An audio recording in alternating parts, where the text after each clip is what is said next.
une semaine de vacances, qu'il disait. J'ai été adoptée à 4 ans par 2 papas. À vrai dire, j'avais d'abord été adoptée par la grand-mère de mon papa.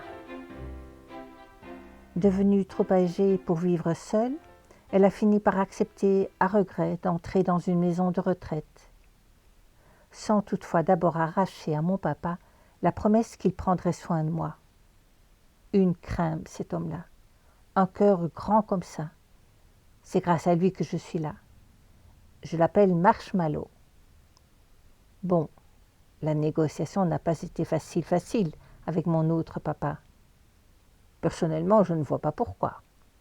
Avec mon petit air de gremlins par les oreilles, croisé teckel, beige à poil ras, Jennifer Lopez par les yeux, Chihuahua par le museau et la truffe, Jack Russell par l'intelligence et la vivacité, j'ai tout pour plaire. Et n'en suis pas peu fière. Un port de tête à vous faire pâlir d'envie la reine d'Angleterre. L'autre papa, c'est plus délicat. Il n'y peut rien. Il a horreur des chiens. Il aime mon premier papa. Alors il a accepté que je sois là, mais oh là, ça rigole pas. Je l'ai baptisé en secret Marche tout droit. Quand il me sort, il me montre 3 brins d'herbe à 4 mètres de la maison et s'imagine que je vais pisser là. Ça va pas, non. Je veux aller promener, moi, comme avec papa Marshmallow. Mais il est têtu, faut pas croire. Il se tient droit, les bras croisés, et il attend. Il ne m'impressionne pas. Je passe derrière lui, lui pose mes pattes sur les mollets pour le faire avancer. Il refuse. Puisque c'est comme ça, je refuse de pisser. Je tiens aussi de la mule, par la tête. Depuis quelques jours, je les avais entendus parler de vacances d'une semaine, mais je n'y avais guère prêté attention. Jeudi 30 janvier 2014. Je débarque dans une maison à 2 pas de la place de Beaucaire. C'est la première fois que mes papas m'emmènent dans cet endroit de Bruxelles. On monte d'une traite au 3e étage. Chez Tati Marie et ses grandes filles. Je les reconnais, ces 3 bipèdes. Elles sont déjà venues me rendre visite chez moi. Daphné, jeune fille de presque 16 ans, longiligne au visage de manga. Lison, bientôt 14, un peu plus petite, mais tout aussi fine, un visage de belette aux yeux noisettes. Tati Marie, un visage de tantine, à lunettes, la quarantaine bien sonnée. Il en manque un, non? Tonton Georges n'est pas là? Et mon quadrupède cousin sumo? Je renifle le pantalon de Tati Marie et reconnais bien l'odeur de mon congénère, mais je ne le vois nulle part. Je furette un peu partout, pas très à l'aise, mais je le cache bien. Papa marche tout droit, installe mon panier sous le piano, à proximité de la table de la cuisine salle à manger, tandis que papa Marshmallow s'apprête à lire à la cantonade la lettre que je l'ai aidé à rédiger à la maison. Coucou, je voulais tout d'abord vous dire un énorme merci de bien vouloir vous occuper de ma petite Spirou pendant quelques jours. Là, déjà, je suis rassurée. On a bien dit quelques jours. Je sais qu'elle sera entre de bonnes mains chez vous, chouchoutée et bien dorlotée. Ça, il ne l'avait même pas mis. J'ai insisté pour qu'il l'ajoute, histoire de leur mettre un peu la pression. Petite recommandation. Pour la nourriture. Dans le Tupperware jaune, il y a des croquettes. Je laisse toujours un fond de ces croquettes dans sa gamelle, un demi-verre. Des froliques, pas trop, et elle mange ce qu'il reste après le repas. Charcuterie, pain avec un peu de beurre, croûte de fromage, poulet. Il précise que j'adore les frites et les pommes de terre, comme en témoigne ma gamelle pleine qu'il a eu la gentillesse d'apporter garnie de croquettes surmontées d'une poignée de frites, histoire de bien leur montrer que ce n'est pas une blague. Le matin, je lui donne 2 sticks, emballage rose, et 2 morceaux de poulet, friandises. Après chaque promenade, elle reçoit également un morceau de poulet ou autre friandise. Et mon papa adorait de leur montrer les innombrables friandises qu'il a préparées à mon intention dans ma boîte rien qu'à moi. Ça, elle peut en avoir 2 par jour. Ça, c'est 1 par jour. Ça, c'est aussi 1 par jour. Ça dépend. Je lui en donne parfois 1, parfois 2. Ça, c'est quand elle a été sage. Ça, c'est quand elle a été très sage. Il poursuit la lecture de nos instructions. Pour les promenades, elle en fait 3 par jour. Si vous voulez en faire plus, vous pouvez. Elle adore sortir. Seule chose super importante, la tenir toujours en laisse. Et si elle croise un autre chien ou qu'une personne est près de vous, la tenir le plus près possible de vous. Il explique que j'aboie sur les passants. Leur raconte même que quand nous croisons des gens, je les laisse passer, l'air de rien, pour leur choper les mollets dès qu'ils ont le dos tourné. Mauvaise langue. Pour le vocabulaire, elle reconnaît les mots promener, pour sortir faire ses besoins, on va manger, quand elle reçoit son plat, stop, si elle aboie, mais ça ne fonctionne pas encore très bien ça. Attends, pour attendre donc. On va faire des redodos, quand il faut aller dormir. Sage, hein, quand vous partez. Elle comprend alors qu'elle va rester un peu seule. Ces instructions données, mes papas s'installent à la table de la cuisine. Moi aussi, j'aimerais autant participer. Je le manifeste en gémissant. Tati Marie me fait signe de grimper sur ses genoux. Et hop, un jeu d'enfant. Papa Marshmallow lui dit « Attends, je vais te montrer quelque chose. » Puis, s'adressant à moi, « Allez, Spirou, bisqueneuse. » La tête de Tati Marie. Ça surprend, hein? Et papa d'expliquer que c'est sa grand-mère qui m'a appris ce truc-là. Dès qu'on me le demande, je donne un grand coup de lèche sur le nez. Même quand on ne me le demande pas d'ailleurs. J'aime bien. Tout le monde rit. Tati Marie, connaissant le caractère entier de son marche-tout-droit de frère, s'adresse à lui espiègle. « Et toi, tu acceptes ça ?»« Moi ?» Je lui ai dit « Si tu oses me faire ça à moi, je te renvoie à la SPA. » Tout à coup, Papa Marshmallow prononce le mot magique. « Yes ! J'adore aller me promener. » Nous voilà partis à 4. Marshmallow, mes cousines bipèdes et moi. Au retour, Tati Marie pose des questions. « Il faut lui enlever son collier après la promenade. »« Si tu veux, répond papa. »« Mais toi, qu'est-ce que tu fais ? Elle a l'air lourde, cette chaîne, non ? Elle n'est pas obligée de passer la nuit avec ça autour du cou, si ? » ?»« C'est égal, tu fais vraiment comme tu veux. »« Oh, ça a l'air facile à enlever. Juste faire passer la tête. » Je ris sous cap. On voit bien que Tati Marie ne connaît pas encore le phénomène. Peu de temps après, mes papas remettent leur manteau. Ça, c'est un moment que j'aime bien. Ça veut dire que nous sortons. Hein ? Qu'est-ce qu'ils me disent ? Sage, hein ? Mais dis, ils ne vont quand même pas m'abandonner ici. Attendez, je suis avec vous. Tati Marie me prend dans ses bras, mais ça ne marche pas comme ça. J'ai compris tout de suite qu'il y avait un problème. Je pleure derrière la porte. Jappe, gémis, pleurniche, retourne dans la cuisine, retrotte vers le hall d'entrée. Elle va bien comprendre que je veux qu'elle ouvre la porte. La porte ! Je pleure devant la porte. C'est quand même pas si difficile à comprendre, si. Je ne peux pas arriver à la poignée, elle est trop haute. Je veux qu'on ouvre la porte. Lison s'agenouille devant moi, me caresse, me cajole, me rassure. Elle me parle d'une voix si douce. J'aime bien. Je l'adore, cette petite-là. Soudain, la voilà qui se lève, se dirige résolument vers l'armoire du salon et revient en couinant. Comique. Ah, c'est le jouet rouge qu'elle tient dans la main qui produit ce son hilarant. J'adore. Je sautai sur place pour qu'elle me le lance et elle m'obéit. Cool. Je l'attrape avec avidité et m'empresse de lui trouver une place de choix parmi la multitude de bâtonnets et autres friandises déjà planquées dans mon panier. Ça, c'est fait.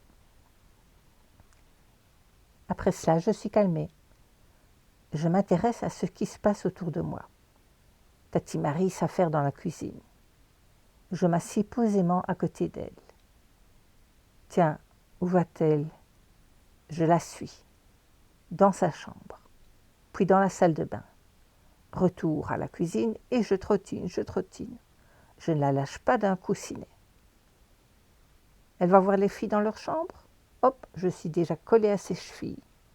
Je la suis partout comme un petit bébé. Vendredi 31 janvier 2014. Tati Marie a pris congé aujourd'hui pour m'accueillir, mais elle s'est levée à l'heure habituelle pour me sortir. Au moment où elle vient nous l'annoncer, aux cousines déjà prêtes à partir à l'école et à moi-même, elle se heurte à un refus catégorique de Lison. « Ah non, c'est moi qui la sors. » Tati Marie n'en revient pas. Elle qui pensait qu'elle serait toujours de corvée sortie, elles vont se battre pour aller me promener, nanana. Moi, ça ne m'étonne pas, note. Et hop, dès que Lison m'a attaché la laisse au cou et ouvert la porte, j'avale les marches 4 à 4. Tati Marie éclate de rire à entendre Lison dévaler les escaliers à grand fracas pour me suivre. Je déborde d'énergie. Lorsque nous revenons de ma promenade, Tati Marie regarde l'horloge incrédule. 12 minutes se sont écoulées depuis notre départ.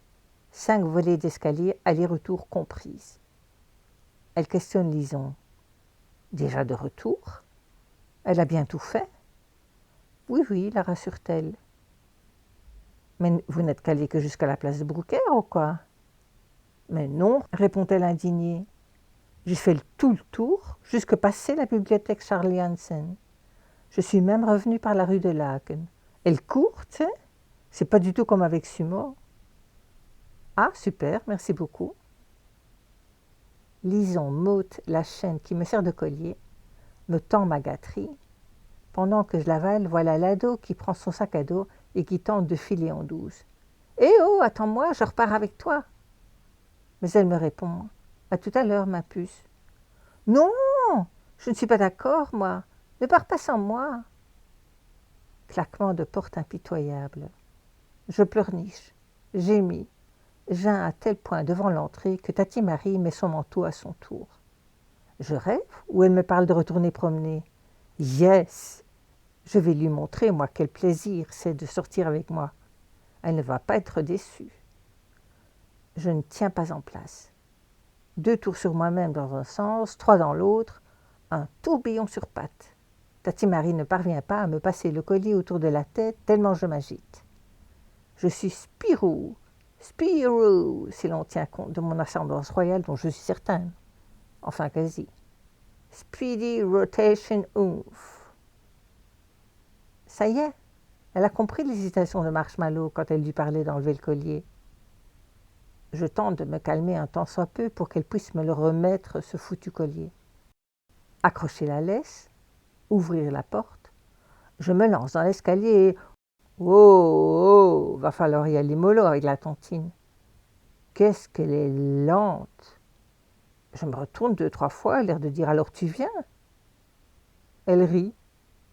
Je retente une percée, la regarde à nouveau, me demande ce qu'elle fout. Ben quoi, on avance? Mais je ne dois pas être très convaincante car elle prend ses aises, la mamie. Enfin, au bout d'une éternité, nous atteignons le pied des escaliers. Nous sortons. Tiens, elle prend à droite, contrairement à Lison. Je file à toute vitesse vers la direction qu'elle m'indique. Elle rit de me voir trotter à vive allure comme si nous avions un train à prendre. Quelques minutes plus tard, mon franc tombe. Elle m'emmène voir mon cousin quadrupède pour me consoler. Comment l'appelle-t-il déjà? Ah oui, Sumo.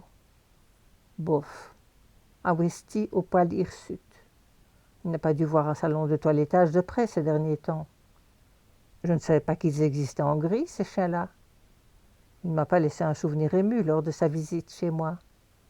Je m'en tiendrai à des relations juste courtoises, si tu veux mon avis. Je m'approche de lui et pousse juste un « ro » pour la forme, mais rien de plus.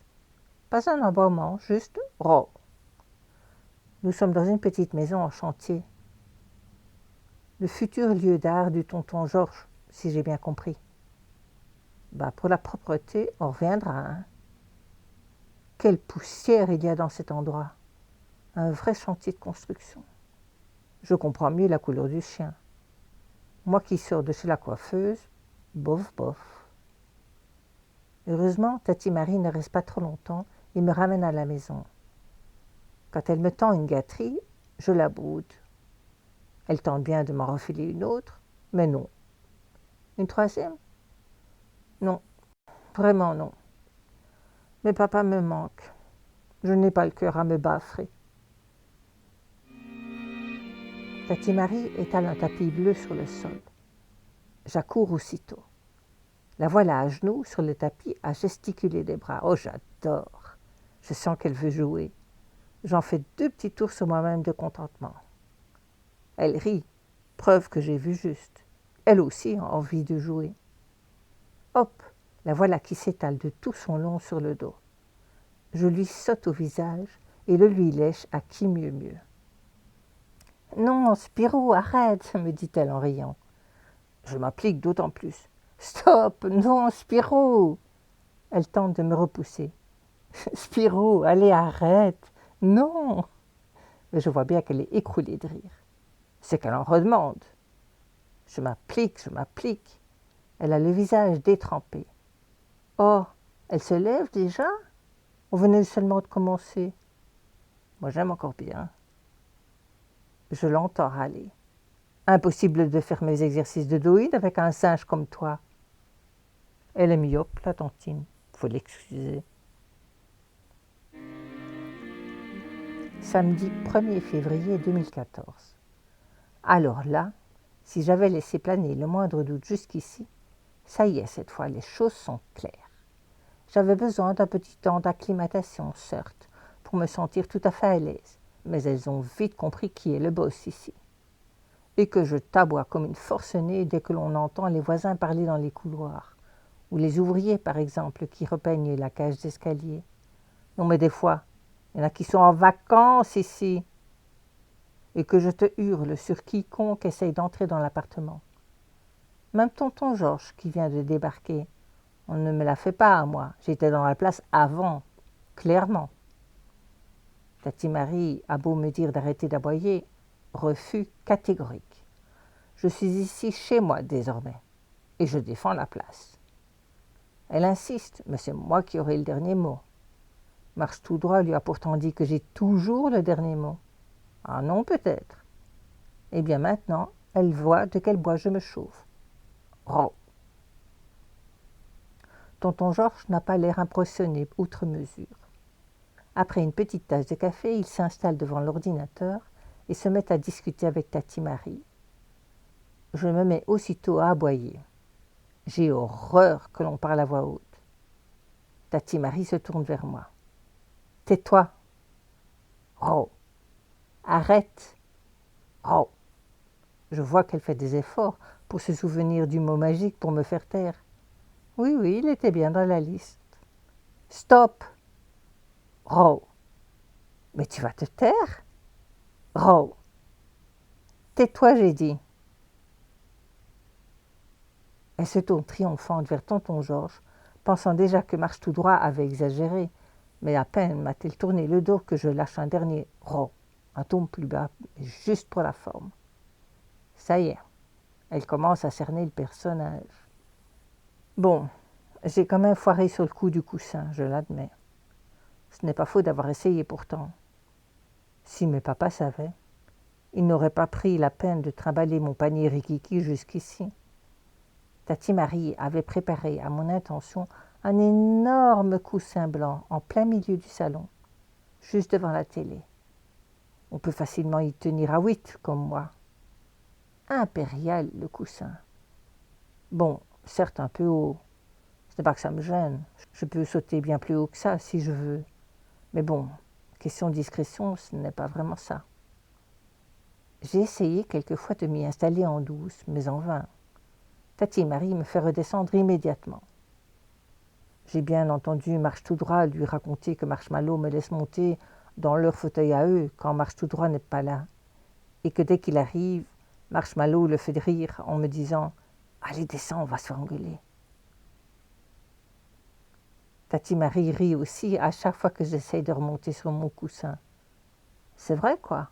Pourquoi aurait-elle installé cet énorme sofa si ce n'est pour m'accueillir? J'ai bien observé, moi, le premier jour où je suis arrivée. Il n'y avait personne dans ce panier et aucun des bipèdes ne s'y est installé durant tout le temps que je suis restée là à les observer. À d'autres, hein. Je l'ai vu la première. Je ne vois vraiment pas pourquoi je ne m'installerais pas là. Tati Marie est pourtant intraitable sur le sujet. Pas grave, j'ai ma petite idée là-dessus. Daphné m'a emmenée en promenade. Je ne m'en lasse pas. Au retour, j'ai droit à une friandise. Elle me tend une espèce de baguette à mâchonner. Je l'emporte joyeusement dans mon panier. Tati Marie me regarde attendrie. Dès qu'elle a le dos tourné, hop, je lance le bâtonnet en l'air, qui atterrit à 40 cm de ma couche royale. Au bruit qu'il fait en retombant sur le sol, Tati Marie se retourne. Ça encombrait les appartements de Sa Majesté qu'elle me lance. Mais enfin, je joue. Pas très fut-fut la Tati ici. Dimanche 2 février 2014. Daphné est constamment en train d'étudier. Alors là, bonheur. Dès qu'elle s'installe à la table de la cuisine pour bosser, je grimpe sur ses genoux et je déchiffre ses cahiers avec elle. Passionnant. Une équation rationnelle est une équation dans laquelle les fractions ont dans leur dénominateur l'inconnu x. Il faut factoriser si possible les dénominateurs et poser les conditions d'existence de l'équation. Il faut ensuite trouver un dénominateur commun. On applique la règle du PPCM, on multiplie les facteurs communs avec le plus haut exposant, on multiplie les facteurs non communs, on met les deux membres de l'équation au même dénominateur, on égalise les numérateurs et on résout l'équation obtenue. Fastoche. Bon, je me lasse vite aussi, faut dire. Alors je redresse la tête, regarde bien droit devant moi et reste assise sur ses genoux sans broncher, fière comme une papesse. J'aime encore bien. Aujourd'hui, je suis allée promener Tati Marie. Oui, avec elle, difficile de le dire autrement. Au retour, direction la boîte à friandises. Elle me présente un carré séché au poulet. Je ne suis pas intéressée. Une tige à mâchouiller? Bark. Un autre bâton verdâtre? Non, vraiment pas. Je flaire, renifle, farfouille. Il y a pourtant une odeur alléchante là-dedans. Elle l'a! Elle tient le sachet en main. Elle voit tout de suite à mon air que je suis preneuse. Une espèce de langoyane en plus grand et plus mou. Le dernier du paquet. Elle me le donne, se lève, franchit les 3 mètres qui la séparent de la poubelle sous l'évier pour jeter l'emballage et se retourne vers moi pour guetter ma satisfaction. « Ben, qu'est-ce que tu en as fait ?» me demande-t-elle. Elle le cherche partout. « Tu l'as mis dans ton panier ?»« Mais non, ce n'est pas possible. Matériellement, je n'en aurais pas eu le temps. » Et puis elle m'aurait entendu trotter vers le panier et retour. Je me délecte de son ahurissement. Une languette de 15 cm sur 3 avalée d'un seul coup. Je l'imagine se figurer la friandise étalée d'un seul tenant entre le larynx et le cardia. Bon, la voilà qui s'inquiète. Allez, je vais être gentille, je vais la rassurer. Je bois ostensiblement un peu d'eau et me tourne vers elle pour lui montrer que tout va bien. Elle croyait qu'il rigolait peut-être, Marshmallow, quand il lui disait de ne surtout pas me donner d'os de poulet, que goinfre comme je suis, je risquerais de m'étouffer. Lundi 3 février 2014. Ça y est, elle remet ça. A-t-on idée de m'effrayer comme ça en parlant subitement à voix haute alors qu'il n'y a même pas d'interlocuteur dans la pièce? Je vois bien que Tati Marie tient une espèce de boîte noire en main, mais elle m'a fait une de ses frayeurs. Elle est en télétravail, à ce qu'il paraît. Elle parlote, discute, prend des rendez-vous. Tu dois te taire quand je suis au téléphone, me sermonne-t-elle en cachant le combiné pendant que j'aboie furieusement. Oh! Moi j'aboie pour la faire taire. Tu crois qu'elle se tait? Ben non, elle continue. Alors, comme j'aboie de plus belle, elle est obligée de quitter promptement la pièce. Les gens doivent se demander où ils sont tombés, trop drôle. N'empêche que j'obtiens un gain de cause. Pas question de parler au téléphone en ma présence. Je lui ai joué un bon tour à la Tati Marie. Oh, rien de bien méchant, mais je vois bien à sa tête qu'elle est perplexe. Comme ça, sans en avoir l'air d'y toucher, j'ai petit à petit déplacé mon panier vers le centre de la pièce qui sert de cuisine et de salle à manger. Il n'y a pas de raison. J'occupe bien une place centrale dans cette maison, non? Oh mais oh! Eh bien oui, Sa Majesté prend ses aises. Je vois bien qu'elle se demande qui a déplacé mon panier puisque nous sommes seuls à la maison, les cousines étant à l'école. Ben je le bouge en silence, tiens. Dès qu'elle a le dos tourné, hop, et quelques centimètres de gagné. J'ai même vidé mon panier de ces 2 couvertures que j'ai étalées ostensiblement devant ma couche pour étendre mon territoire. Puis, j'ai emporté le coussin du fond à l'autre bout de l'appartement, dans le salon, juste à côté d'armoire à chaussures. J'ai trouvé l'endroit à mon goût.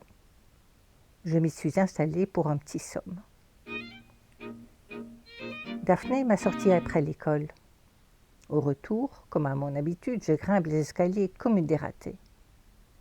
Arrivé au 3e, mon sang ne fait qu'un tour. Un homme se tient devant la porte. Je grogne et aboie à en cracher mes poumons. Que fait cette bringue de cousine? Au lieu de m'aider à évincer l'intrus, elle me force à entrer dans l'appartement, à passer devant l'ennemi. Nous entendons l'ouvrier crier « Attention à la... » Trop tard. J'ai tellement voulu m'écarter le plus loin possible de lui que je frôle le chambranle de la porte. Me voilà l'oreille peinturlurée. Daphné me lave l'oreille. Je l'adore. Elle aurait quand même mieux fait de m'écouter. À 20h, Tati Marie m'emmène en promenade. Youpi, j'adore ça. Nous allons cette fois quelques rues plus loin, dans l'énorme maison de mon cousin Sumo, et de tonton Georges, accessoirement. La modernité, paraît-il. Chacun chez soi. Moi, je suis bien contente que mes papas vivent sous un même toit.